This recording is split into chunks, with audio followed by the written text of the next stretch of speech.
Wesh les gars, c'est Eden. Bien, on se retrouve pour un nouvel épisode des LZ Stories. Aujourd'hui, sur Sosomanes. Les LZ Stories, votre émission qui a pour but de relier le passé judiciaire de vos artistes préférés et de le mêler à leur parcours. Le tout sans juger ni glorifier. Vente, featuring clé, succès exponentiel, c'est aujourd'hui ce qu'on va analyser et retracer chez Soso. Est-ce que vous vous souvenez de ma dernière vidéo? Je vous avais parlé de Chain Nation. Et aujourd'hui, on s'est proposé de vous faire un concours avec exactement 500 € de lot. Tout ça, ça se passe sur mon Instagram, donc si ça vous intéresse, allez vite participer les frères. Ceux qui connaissent pas Chain Nation, c'est une bijouterie qui propose énormément de pièces de qualité pour tous les budgets. Chaînes, bracelets, pendentifs et même montres en passant de l'or plaqué au diamant VVS. Ce sont des bijoux confectionnés par leurs soins avec des matériaux inoxydables, ce qui leur permet de te proposer une garantie à vie sur tes bijoux. Et en plus de ça, avec le code EDENLZ20, en passant par mon lien en description, t'auras accès à 20% de réduction sur l'ensemble de la boutique. Et ouais, 20% frérot. En plus de ça, ils ont une livraison rapide de fou entre 3 et 5 jours, donc profites-en. Bonne vidéo mon ref. De son vrai nom, Sofiane Manessour est né le 21 mars 1988 à Marseille, de deux parents algériens. Il vivait dans le quartier de Fontvert. Il a grandi en écoutant des groupes de rap marseillais tels que Puissance Nord ou Black Marché. Le groupe de Khalif Hardcore qui par la suite fondera le légendaire label Liga One où il produira Jul et Sosomanes lui-même. Il commence le rap à l'âge de 11 ans avec un ami à lui et il forme le groupe Salmom et enregistre son premier morceau avec le groupe Intouchable, groupe de Demon One, Dry et Las Montana. Morceau qui s'appellera La Relève. À l'époque, on est en 99, faut le rappeler, et vous me demanderez sûrement comment depuis Fontvert à Marseille, deux gosses de 11 ans peuvent finir sur l'album de figures aussi importantes du rap tels que Demon One, Dry et Las Montana. D'ailleurs, pour ceux qui ne savent pas du tout qui sont Intouchables, ce sont des ex-membres de la Mafia Quinfri, ne venant pas du tout de Marseille à la base. À l'ancienne, à Fontvert, un grand de chez lui organisait des grosses compiles avec la FF, 113, la Mafia Quinfri et plein d'autres gros rappeurs de l'époque. De là, ça a basculé à une fois aller en studio parce qu'il y avait une compile qui se faisait, un grand de notre quartier organisait une compile. Et la Mafia Quinfri sont venus proposer dans la compile et ils nous ont pris en coqueluche et on traînait beaucoup avec eux jusqu'au jour où ils nous ont invités. Après, j'ai plus beaucoup de souvenirs, j'avais 11 ans. Ça, c'était avec les Salmons. Avec les Salmons, mon collègue avec qui je rappe, ça fait 10 ans qu'il est en prison. Parce que lui, il avait continué le rap. Dommage qu'il est rentré, il était très très fort. Et je suis toujours en contact avec Demon, Dry. Ah, c'est toujours des tontons, j'ai beaucoup de respect pour eux. Soso et son pote se retrouvent donc dans le train direction Paris à l'âge de 11 ans. On monte à Paname et tout, première fois, moi je prends le train, tout ça, nanani, j'arrive en studio. Bête de studio à Paname, bête de studio, avec mon poteau Soso. Dedans on voit Rof, OGB, toute la Mafia Quinfri, frère, on avait des étoiles plein les yeux. Et là, ils nous disent, bon, vous allez faire un morceau pour notre album, Les Points sur les I. Et nous, tu te rends compte, on passe de Guinguette à enregistrer avec l'un des clans les plus emblématiques du rap français. Donc on pose et tout, nanani, nanana. Ils pensaient qu'on était des petits rappeurs de pacotille, mais on a tout niqué ce jour-là. On a vraiment fait un gros morceau et d'ailleurs on m'en parle jusqu'à maintenant. La Relève, il s'appelle le titre. J'ai mes tireurs d'élite et mes secrets satellites dans la vie. J'ai le style et la dégaine de Don Corleone. Ah ouais. Et quand on voit des manches, je fais du rap de bonhomme. Il arrête ensuite le rap à l'adolescence, plus préoccupé par le sport et certains business avant de s'y remettre plus sérieusement dans les années 2010 en apparaissant sur des titres comme Totorina en 2013.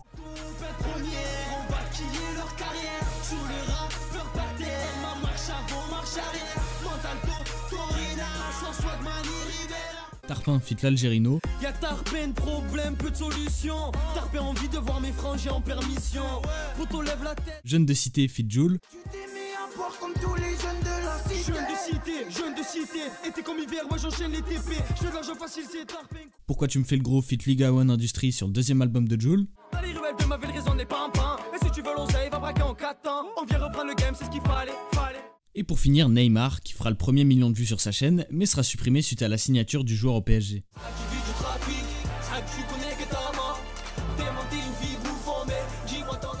Et oui, petite précision, mais à cette époque-là, le rappeur est très proche de Jul, où ils traînent très souvent en studio ensemble, et de l'Algérino, qui était son surveillant au collège. Il se met à travailler avec le beatmaker L'Adjoint et sort une série de freestyle DLB, puis le titre Merlich, qui va super bien fonctionner. Quand les problèmes s'enchaînent et tout ça se gangrène dans ma tête, mais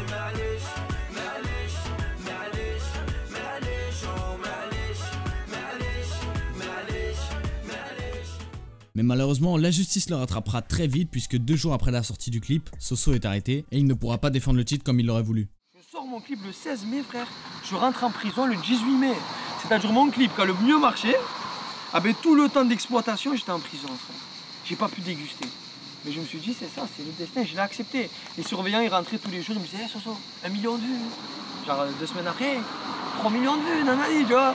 Moi je disais, foiré, j'ai l'iPhone, quand tu me parles en cellule, je le vois que je fais des millions de vues. Une fois en prison, Soso tentera de faire passer le temps comme il le peut, en aidant par exemple des autres détenus à avoir à manger ou autre, et en échange les détenus gardaient son téléphone. Une fois que j'étais installé, que j'avais tout, j'ai beaucoup aidé les indigents, tu vois, les gens qui avaient rien du tout. Avec grand plaisir, je leur donnais des pâtes, des gâteaux, nanani, nanana. En ce qui concerne trouver des personnes pour avoir un téléphone, des affaires, nanani, etc., ouais, c'est réel. Tu vois, par exemple, moi, le soir, je tapais à côté, je lui donnais, je lui disais, garde mon téléphone. Comme ça, il pouvait appeler sa mère, mais si le matin, il y avait une fouille, c'est lui qui galérait, on appelle ça un garage. Je garde le téléphone et on lui donnera des gâteaux et des bounty. Moi, s'il rentre dans ma cellule, les surveillants, il n'y aura rien du tout. Par contre, lui à côté, le garage, il sera chargé. Pour lui, la peine était moins difficile à supporter que d'autres, étant donné qu'il recevait des mandats assez conséquents. Mais il avait également déjà des amis sur place, ainsi qu'un nom qui commençait à se faire via son rap. Un nom qui l'aidera à faire passer le temps, notamment auprès des surveillantes. En détention, et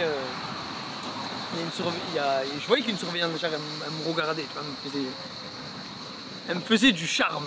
Tu sais, quand tu es dedans, tu vois pas de filles et tout, tu sais, un zeste de parfum féminin, un bon shampoing qui sent bon la femme, ça t'émoustille. Et je voyais qu'elle me regardait, tout ça, nanani, que Soso Maness, nanani, nanana, elle me charrie, pas me charrie. Après, elle me dit, tu me signes un autographe? Et moi, je fais quoi? Je prends sa main, je lui dis, vas-y, je te signe un autographe, donne-moi un stylo. Je prends sa main et je marque mon numéro de téléphone sur sa main. J'ai pas le droit au téléphone. Elle regarde le numéro de téléphone, elle me dit, tu as pas peur que je te pète? Je te pète en cellule avec le téléphone. Moi, je lui dis, moi, je t'ai donné mon numéro, après, tu fais comme tu veux. Elle dit rien. Le soir même, je suis en cellule, j'entends mon téléphone. Allô, c'est moi, ça va? Et voilà, donc dans la détention, je passais un peu de bon temps. Ben, elle était plus belle à l'intérieur qu'à l'extérieur. À sa sortie de prison, il se remet dans la musique et l'adjoint l'aide dans sa direction artistique en le dirigeant vers des sons dans l'esprit de Merlich avec, si je me souviens, Chica Vampira qui ont au final floppé. Le travail il est conséquent mais les vues elles baissent de plus en plus. Puis il sort son premier court-métrage Le Vent Tourne qui raconte le quotidien d'un vendeur de fonds verts ainsi que le titre Minuit c'est loin. Malheureusement toujours pas de hausse significative et depuis des années Soso était dans le rap et ça donnait toujours rien. Une vraie déception, à deux doigts de tout abandonner. Soso rappelle ses collègues comme il les appelle pour se remettre à vendre. Tout ça alors qu'il venait de sortir de prison. Ils se mettent d'accord pour reprendre en début de semaine, lundi, mais ce qui va arriver va changer sa vie à tout jamais. Vendredi, à 3 jours de reprendre le terrain, il reçoit un contrat pour signer chez RCA, un label de chez Sony. Il lui empêchera de retourner charbonner et par conséquent, arrêter de continuer à risquer sa vie et sa liberté. À l'aide de ce nouveau label, il sortira son premier album Rescapé, dans lequel figure le titre Minuit c'est loin, ainsi que son premier gros carton depuis sa signature, le titre TP, qui connaîtra un franc succès notamment grâce à la BO de son court-métrage et le clip qui en est inspiré. Le clip filme une journée de TP à fond vert, tout ça filmé avec une GoPro. Dans le titre Sosorina, on retrouvera également une de ses phrases qui fera beaucoup parler, où il se dit vendre de la C à un certain participant de télé-réalité. La détention, je la fais sur un pied.